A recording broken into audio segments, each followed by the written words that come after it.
오늘 제 마음 같아서는 넘치는 기쁨과 감사함으로 춤을 추면서 말씀을 전해야 되겠는데, 그래야 마땅한 도리인데, 점잖하게 말씀을 전하게 돼서 이해 양해를 부탁을 드립니다.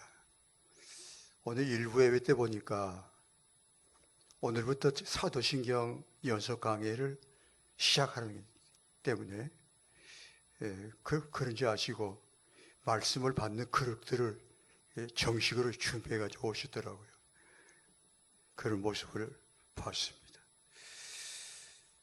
오늘은 사도신경 강의 두 번째 말씀을 나누게 됐습니다. 오늘부터 사도신경 연속 강의가 본격적으로 시작이 됩니다. 지난주도 잠깐 말씀드렸지만 저도 이 사도신경 연속 강의를 처음 해본 사역이고, 그렇지만 이 사도신경 연속 강의를 통해서 우리 하나님께서 어떤 은혜를 예배에 두시고 우리에게 그 예비하신 은혜를 부어주실는지에 대해서 큰 기대를 저도 갖고 있어요. 왜냐하면 말씀을 준비하는 과정에 제가 미처 깨닫지 못했던 것, 많은 부분들 다시 깨닫고 확인하고 감사하고 또 회개할 부분도 회개하고 그런 일들이 지금 계속 이어지고 있거든요. 때문에 말씀을 받는 우리 열일배들교회 사랑하는 성도 여러분, 시간 하나님께서 엄청난 예비된 충만한 은혜를 각 사람마다 부어주시고 만나주실 줄로 믿습니다. 저는 이 사도신경 신앙 고백을 드릴 때마다 감동이 있어요. 어떤 부분에 감동이냐면 오늘 본문처럼 사도신경 고백의 첫 마디 부분, 거기에서부터 감동이 있습니다. 그러면서 주기도문에서도 여기도 마찬가지고 그 부분에 대해 다시 한번 우리 고백하실까요? 나는 전능하신 아버지 하나님, 천지 창조주를 믿습니다. 아멘. 그냥 넘어가지요. 잘 넘어가시죠. 이 신앙 고백 부분에서 우리로 하여금 감사와 찬양, 또 감탄과 경배를 가지게 하는 단어가 나옵니다. 어떤 단어인지 확인해 보십시오. 우리가 믿는 하나님에 대한 고백인데, 전능하신 하나님, 천지의 창조주이신 하나님, 이 부분은 어렵지 않습니다. 다른 종교도 이렇게 고백을 합니다. 또 특히 유대교, 이슬람은 이렇게 고백하고 있습니다. 우리들 공교회의 신앙 고백인 사도신경은 거기에 머물지 아니하고 훨씬 탁월합니다. 더 나아갑니다. 제가 이렇게 표현해 봤습니다. 하늘이 놀래고 땅이 울리며 산천이 경동하며 하늘의 천군 천사들이 찬양하며 아멘 할렐루야로 화답하는 부분은 따로 있습니다. 그 대목이 무엇인가 맞춰보십시오. 아버지입니다. 아무나 할 수 없는 단어입니다. 아빠, 아버지. 이 부분을 사도신경에서만 고백이 나오는 특별한 단어입니다. 이 고백은 전능하신 하나님, 천지의 창조주 되신 하나님과 나와의 관계에 대한 특별하고도 놀라운 고백입니다. 동시에 이 고백은 나의 신분, 내가 누구냐, 나의 정체성에 대한 고백이기도 하고 나의 삶에 대한 고백이기도 합니다. 내가 왜 이렇게 사느냐, 지난주에 꼭 말씀드렸지만 때문에 이 고백은 놀라운, 아무나 할 수 없는 특별한 고백인 거예요. 확실합니다. 문제는 도대체 내가 누구기에 이런 고백을 할 수 있느냐 하는 겁니다. 나는 저 이야기입니다. 여러분 이야기 아니고 제 이야기입니다. 저는 미천하게 그지없는 작고 작은 사람입니다. 더 나아가서 저는 죄인입니다. 바울의 용어로 바울의 고백을 든다면 죄인 중에 괴수입니다. 그리고 지금도 부족함이 많은 연약한 인생입니다.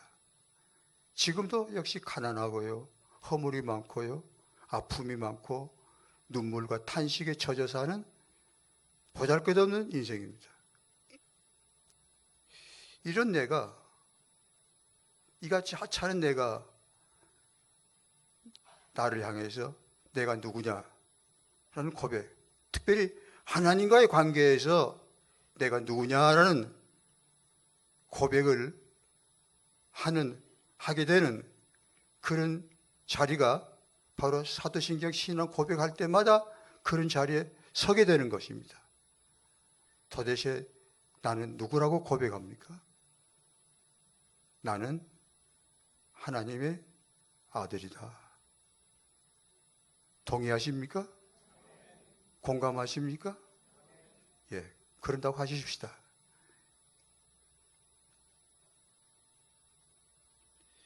이 영광스러운 고백을, 신앙 고백을 들 때마다, 공예배 때마다 우리가 수월하게 쉽게 고백하고 있습니다만은, 진정으로 그렇다면 하나님이 진정 내 아빠 아버지시고, 그리고 내가 그 아빠 아버지 되신 하나님의 아들이라면, 그것이 진정이고 그것이 실제고 그것이 사실이라면 이 고백을 들 때마다 나는 얼마나 감격하고 감사하고 기뻐하고 찬양해야 될 것인지, 그 부분에 대해서 저는 항상 마음이 죄송스럽습니다.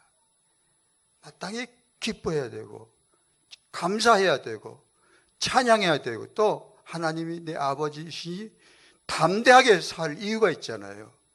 소망을 품고 살아야 될 이유가 있는데도 불구하고 왜 이렇게 염려하고 두려워하고 움츠러드는지, 이런 나의 모습이, 이중적인 모습이 가슴이 너무 아픕니다. 그래서 오늘 말씀을 도전을 하게 됩니다. 두 가지 나누어서 말씀을 드리겠는데요. 첫째는 과연 이 입술로 고백하는 사도신경의 고백처럼 그게 단순히 주문 외듯이 외는 거냐, 아니면 실제냐, 하나님의 아빠 아버지 되신다는 것이 사실 실제이냐, 어떻게 그렇게 될 수 있느냐, 어떻게 그런 사람이 될 수 있느냐, 그 증거가 뭐냐, 거기에 대해서 말씀을 오늘 나누겠고요. 또 한 가지는 내가 하나님의 아들이 됐다면, 내가 하나님의 아들이라면 실제 현실의 나의 삶 가운데는 왜 이렇게 아픔이 많고 문제가 많으냐, 눈물이 많으냐. 저도 지금 아프거든요. 많이 아파요. 그런 것이 없어야 하나님의 아들이라고 하는 담대함을 높이 외치면서 살아갈 수 있을 텐데, 현실은 신앙 고백과 현실의 내 모습과 신앙 고백과 현실의 내 삶은 이중적이니 이율배반적이니 이 부분을 어떻게 이해를 해야 되느냐, 참 아픈 부분입니다. 거기에 대해서 말씀을 조금 드리겠습니다. 이 두 가지 질문에 대해서 오늘 본문 로마서 8장 29절과 30절의 말씀 속에 이 두 가지 질문의 답이 담겨져 있습니다. 그래서 이 로마서 8장 29절과 30절의 말씀을 신학자들이 구원의 황금고리라, 그런 특별한 수식어를 붙입니다. 구원의 황금고리라. 저는 이 로마서 8장 29절 30절을 복음 중에 복음이다 라고 생각을 합니다. 물론 본문을 다시 한번 읽으십시다. 로마서 8장 29절 30절 똑같이 다 같이. 하나님이 미리 아신 자들을 또한 그 아들의 형상을 본받게 하기 위하여 미리 정하셨으니 이는 그런 많은 형제 중에 맏아들이 되게 하려 하심이니라. 또 미리 정하신 그들을 또한 부르시고 부르신 그들을 또한 의롭다 하시고 의롭다 하신 그들을 또한 영화롭게 하셨느니라. 아멘.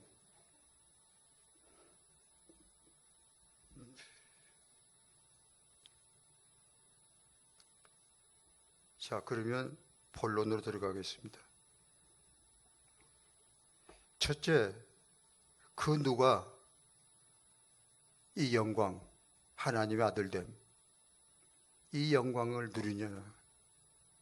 과연 누가 어떻게 진정으로 하나님의 아들이 될 수 있느냐? 그 부분을 우리 가감없이 들여다보겠습니다. 오늘 본문 로마서 8장 30절에 보면 29절은 미리 아신 자들을, 정하신 자들, 미리 아신 자들을 부르시고 부르신 그들을 의롭다 하시고 그리고 영화롭게 하신다. 네 단계를 말씀하고 있습니다. 그러니까 내가 하나님의 아들이 되기 위해서는 이 네 단계를 거쳐가야 됩니다. 과연 네 단계를 거쳤는지에 대해서 오늘 확인하는 시간이 되겠습니다. 첫째 단계, 미리 정하신 택정의 단계라고 그럽니다. 미리 정하신 자를 부르시고 그렇게 이어져 갑니다. 에베소 1장 4절 5절 말씀, 이 에베소 1장 4절 5절 말씀이 이 똑같은 본문과 똑같은 내용의 말씀인데요. 같이 읽겠습니다.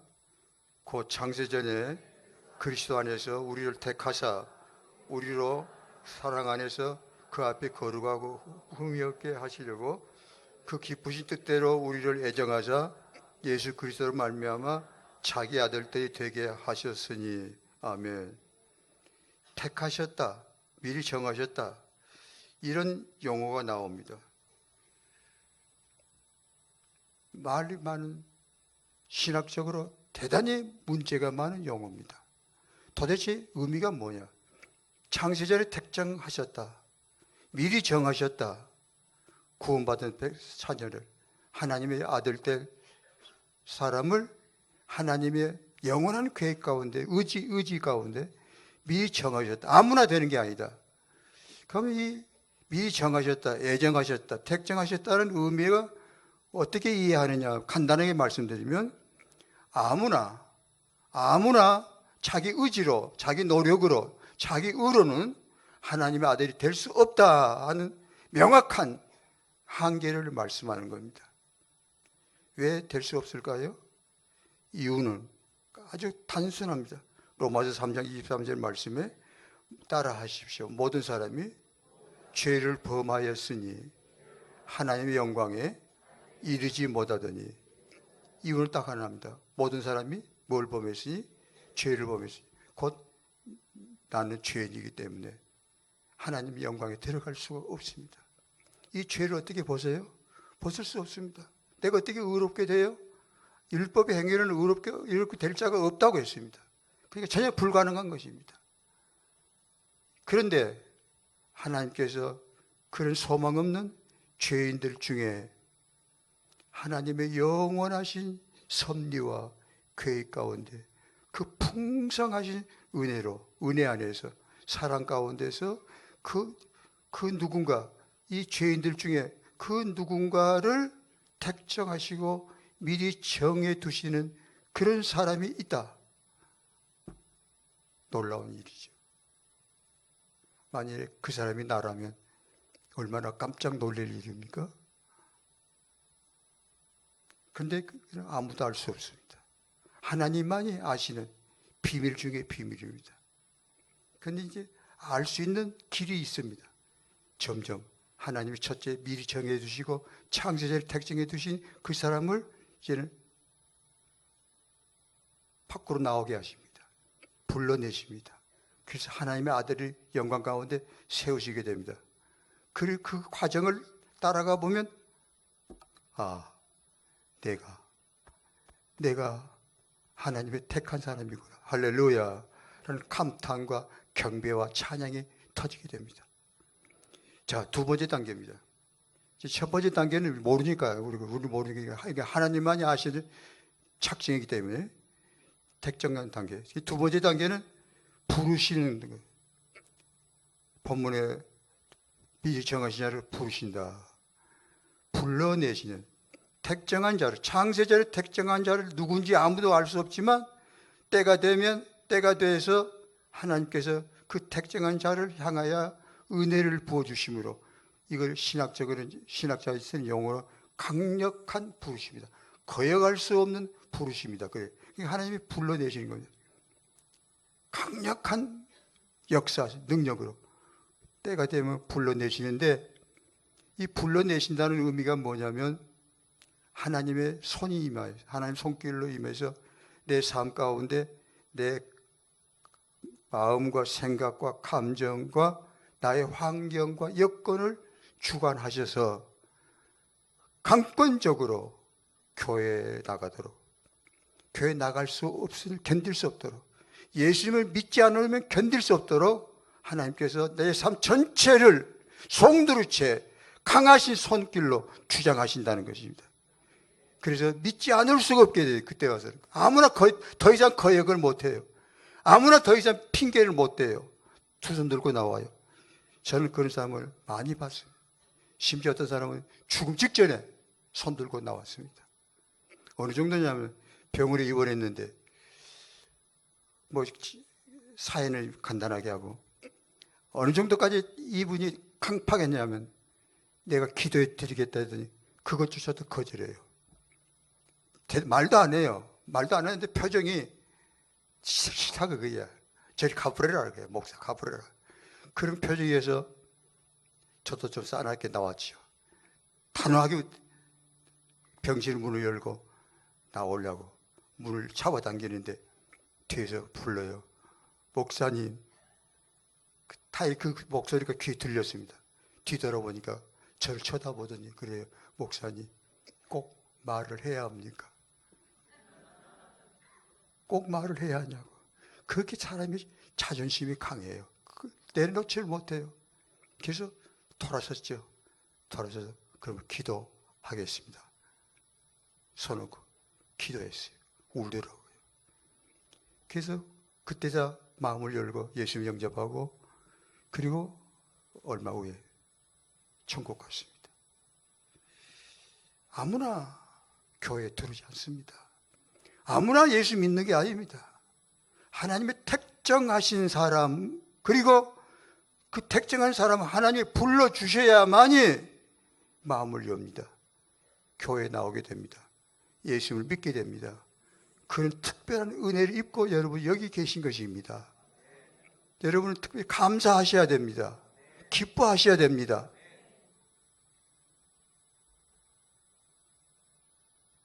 일부 예배드리고 또 이때쯤 되면 다리가 아프기 시작해요.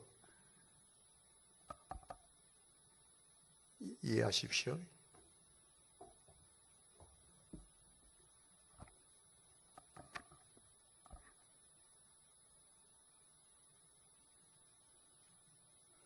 이렇게 두 번째 단계 부르심의 은혜를 부어주신 후에 세 번째 단계로 들어가는데 세 번째 단계가 어떤 단계냐면 의롭다 하심이라는 단계입니다. 이 세 번째 단계가 바로 구원에 이르는 하나님 아들 되는 네 가지 단계 중에 가장 중요한 단계입니다. 본격적인 하나님 은혜가 쏟아져 들어가는 불덩이 같이 임하는 단계인데요. 이 의롭다 하심의 은혜는 문자 그대로 죄인을, 이 말 못할 흉악한 이 죄인을 의롭다 하시는, 깨끗하게 하시는 놀라운 하나님의 은혜가, 하나님의 능력이 내 영혼 속에, 내 삶 속에 문자 그대로 임하시는, 그래서 의로워지는, 죄사함을 받는 그런 변화가 일어나는 걸 말합니다. 부르시고 의롭다 하시는 은혜가 임하면 어떤 현상이 일어나는가 하면 여러분이 알 수 있어요. 여러분 스스로 지나온 과정을 돌아보시면 그냥 알 수 있는데 하나님이 택정하시고 부르시고 의롭다 하시는 은혜 속에 집어넣게 되시면 어떤 일이 내 삶 속에 일어나느냐면 죄가 보입니다. 나의 흉악한 모습들이 낱낱이 보이기 시작합니다. 그러면서 가슴을 치게 됩니다. 그러면서 통곡이 터집니다. 애통하게 됩니다. 이 통곡이 터지면요, 얼마나 가슴이 아픈지 모릅니다. 내가 왜 그렇게 살았나, 말아 다 할 수 없는 슬픔, 애통, 죄송한 마음, 미안한 마음, 부끄러운 마음, 어떻게 견딜 수 없는, 도저히 숨쉬고는 살 수 없는 그런 기가 막힘이, 통곡이 일어납니다. 어떤 사람은 몇 날 며칠을 울더라고요. 저도 헤아릴 수 없는 날 울고 울었으니까요. 기가 막힌데 어떻게 합니까? 내가 왜 그렇게 살았나? 그러면서 이렇게 나의 실상이 보이면서 내 죄가 보이면서 애통하고 통회하며 가슴을 치며 울며 불며 회개하게 되면 그렇게 그런 하나님의 은혜가 임하고 그런 하나님의 손길이 임하면서 동시에 이어지는 것이 또 있으니 뭐냐면 예수님의 피, 예수님의 보혈, 십자가 아래로 들어가게 됩니다. 곧 무엇을 말하느냐면 예수님의 보혈이 나와 무슨 관계가 있는가? 예수님의 십자가 죽으심이 나하고 무슨 관계가 있단 말이냐? 저는 몰랐어요. 알 수가 없었습니다. 목사가 돼도 모르더라고요. 목사도 몰라요. 그거 어떻게 목사 되나? 코저 된 거지 뭘. 모르면서 아는 것처럼 꾸미고 된 거지. 장로도 모르더라고요. 전혀 모르더라고요. 기도 번지를 가는데 모르더라고요. 알 수가 없어요. 인간의 지식으로 알 수 있는 게 아닙니다. 책을 봐서 알 수 있는 거 아닙니다. 하나님의 은혜로, 하나님의 능력으로만이 들어가는 세계입니다. 내 죄가 보이면서 말할 수 없는 애통과 통곡이 터져 나오면서 울고 울게 되는데, 그러면서 점점 열려지는 문이 있으니 그 문이 하나의 집이 열리는데 예수님의 피, 예수님의 보혈, 십자가 아래로 들어갑니다. 어떻게 들어가느냐? 예수님의 보혈이, 예수님의 피가 바로 저 예수님의 보혈이, 예수님의 저 십자가의 죽으심이 바로 나하고 관계가 있구나. 나를 사랑하사 이 불쌍한 죄인을 구원하시려고 내 이 먹보다 검고 피보다 붉은 죄를, 태산보다 큰 죄를 없이 하시려고, 죄사함을 주시려고, 의롭게 하시려고 보혈을 흘려주셨구나. 십자가에 못 박여 죽으셨구나. 그거 다 나를 위해서, 나 같은 죄인 하나를 살리시려고, 나 같은 죄인 하나를 건져주시려고, 의롭게 하시려고 예수님이 피를 흘리시고 십자가에 못 박혀 죽으셨구나. 그 속에 들어가면서 이제 또 다른 통곡이 터져 나옵니다. 그 사랑, 그 은혜. 아, 하나님의 은혜로 이 죄인을 구원해 주신 그 사랑 안에 가슴이 터진다. 그러면서 주님 앞에 무릎을 꿇게 되고 예수님을 사랑하는 마음이 일어나게 되고, 그리고 예배자로 서게 됩니다.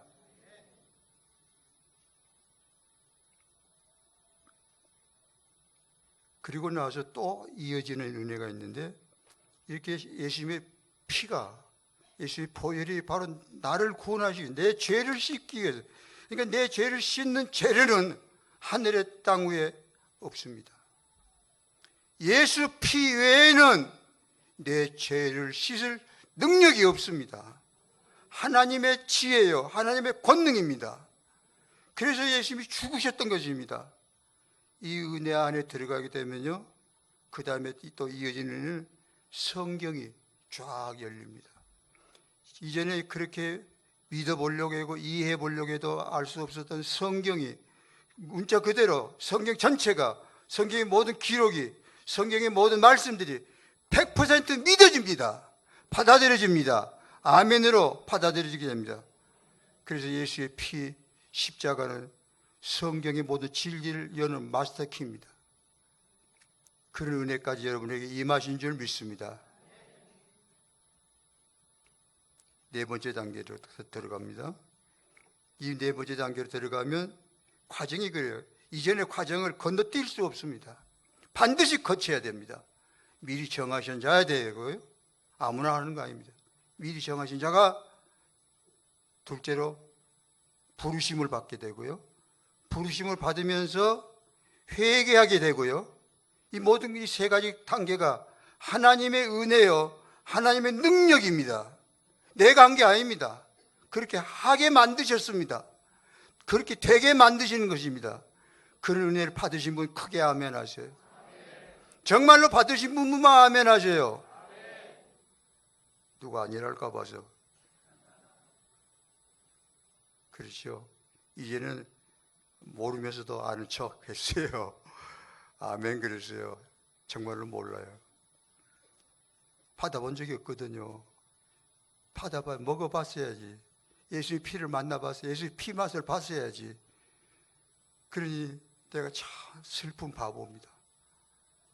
알 수가 없어요. 들어갈 수가 없더라고요. 근데 이제 들어가게 됐어요. 맛을 봤어요. 피 맛을 봤어요. 피의 능력을 체험했어요. 할렐루야. 이러면서 이 과정을 명확하게 확실하게 거치면서 네 번째 단계가 영화롭게 하심. 문자 그대로 하나님의 아들됨 딱 임합니다. 이 아들됨 영화롭게 하셨다. 하시리라가 아니라 영화롭게 하셨다는 거예요. 왜? 하나님의 아들 되기 때문에.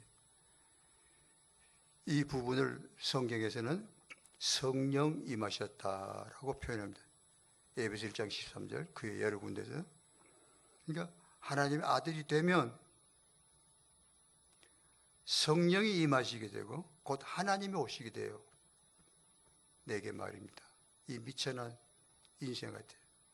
엄청난 사건이 일어나. 하나님이 임하시게 돼요. 성령이 임하시게 돼요. 그러면서 성령이 임하신 증거가 나타나요. 누구나 알 수 있는 명확한 증거가 나타나는데 새로운 언어, 꼭 방언이라고 할 필요는 없지만 하늘의 언어가 터집니다. 지금까지 한 번도 사용해보지 못한 언어, 하늘의 언어가 내 입술에서 가슴에서부터 폭발합니다. 하나님의 아들 되어야만이 성령이 임하신 사람만이 이 언어가 폭발하는데 이 언어가 어떤 언어냐면 아빠, 아버지이십니다. 얼마나 감격스러운 말입니까? 이후로 이 아빠, 아버지 이 말이 쉬도 없이 나와요. 가장 많이 사용하는 용어입니다. 아빠, 아버지. 간단해요. 이 두 마디 말 속에 내 삶의 전체가 다 들어있어요. 그걸 아버지는 알아들어요. 내가 왜 아빠라고 부르는지, 왜 이 시간에 아버지를 찾는지, 무엇이 아파서 뭐가 문제여서 그런지 다 알아들으십니다. 통역이 필요 없어요. 나는 아빠, 아버지라고 하면 돼요. 주여라고 하면 돼요. 짧은 한마디 갖고 하나님과 대화가 됩니다. 곧 이것이 기도입니다. 갈라디아 4장 6절 말씀을 같이 보십시다. 기쁘게 읽으시죠. 너희가 아들이므로 하나님이 그 아들의 영을 우리 마음 가운데 보내서 아빠, 아버지라 부르게 하셨네. 로마서 8장 15절 똑같지요. 너희는 다시 무서워하는 종의 영을 받지 아니하고 아들의 양자의 영을 받았으므로 우리가 아빠, 아버지라 부르짖느니라. 할렐루야. 해보세요.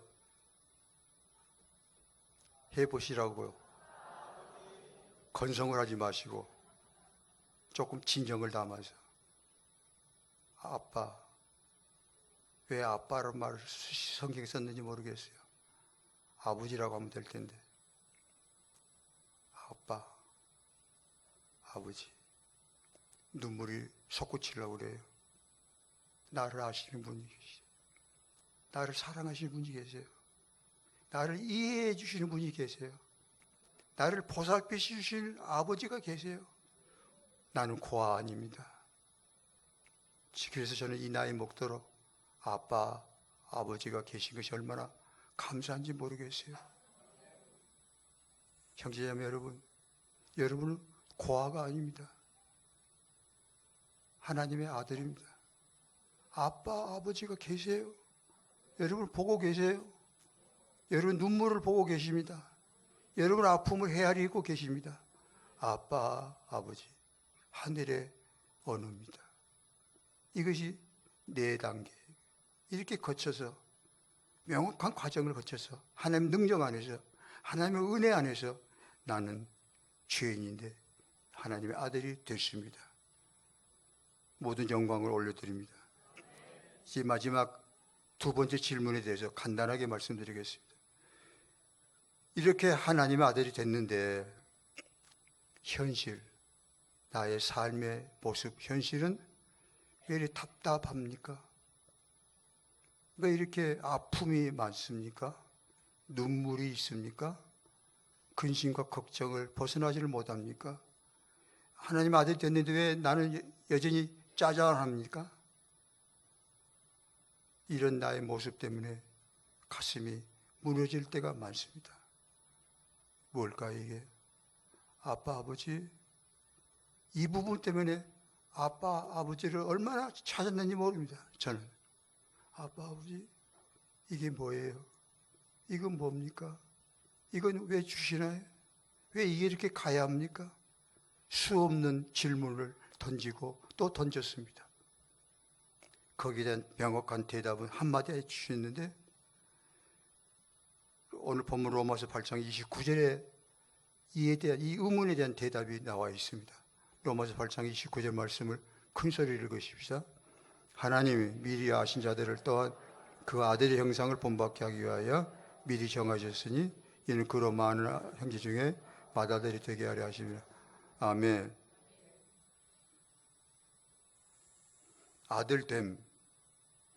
아들됨까지 왔어요. 근데 그것이 다 마지막이 아닙니다. 총착지가 아닙니다. 목적지는 더 가야 됩니다. 아들됨, 어떤 범위에서 이제 시작입니다. 이제 새로운 삶의 시작입니다. 하나님의 아들로서의 시작입니다. 목적지는 아직 조금 더 가셔야 돼요. 그게 그 목적지가 뭐냐? 그 영광이에요. 하나님 아버지께서 예비해 두신 영광의 자리가 저기 있어요. 거기를 향해서 가야 돼요. 우리는 그 과정을 아들의 형상을 본받고라는 거지. 그 성화의 과정이에요.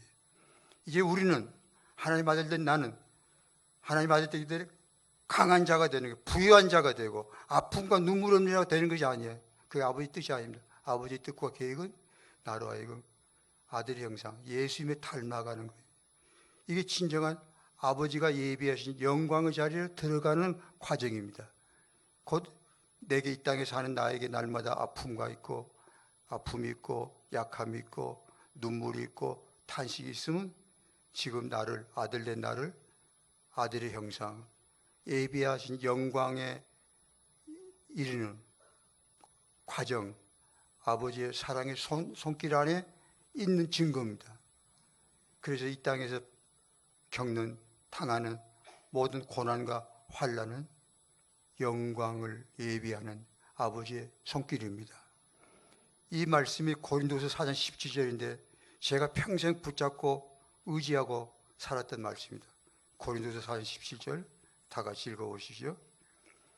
우리가 잠시 받는 환난에 경한 것이 지극히 크고 영원한 영광에 중한 것을 우리에게 이르게 하매니. 아멘. 형제자매 여러분, 우리 가운데 다 같이 하나님의 자녀된 우리 가운데 어떤 형제는 이상에서 남다른 아픔과 눈물이 있는 성도가 계십니다. 몸도 많이 아프시고요, 가정에 가식도 많고요, 먹고 사는데도 힘들고요. 별 볼 일 없이 사는 형제 자매가 있습니다. 교회 가서도 큰 소리 못 쳐요. 그런데 하늘에 계신 아버지가 보실 때는 어떤 아들이 더 존귀하게 보이느냐? 세상적으로 빛나고 폼 잡고 떵떵거리고 사는 사람 아버지가 보실 때 대단하게 보시는 아닙니다. 고난 중에 있는 작고 작은 형제들, 작고 작은 아들, 딸들, 예수님의 형상을 본받아 가려고 하루하루 한 걸음 한 걸음 울면서 걸어가는 그 아들, 딸, 하나님 아버지가 보실 때는 진정 존귀한 아들, 딸입니다. 거기 가면 얼마 있으면 가잖아요. 저도 곧 가고요. 가면 알 수 있어요. 보게 돼요. 폼 낸다고 자랑하지 마세요. 또 실망하지도 마세요. 예수님의 가신 길, 주님의 형상을 닮아가시는 하루하루 한 걸음 한 걸음 되시기를 축원합니다. 기도하시죠.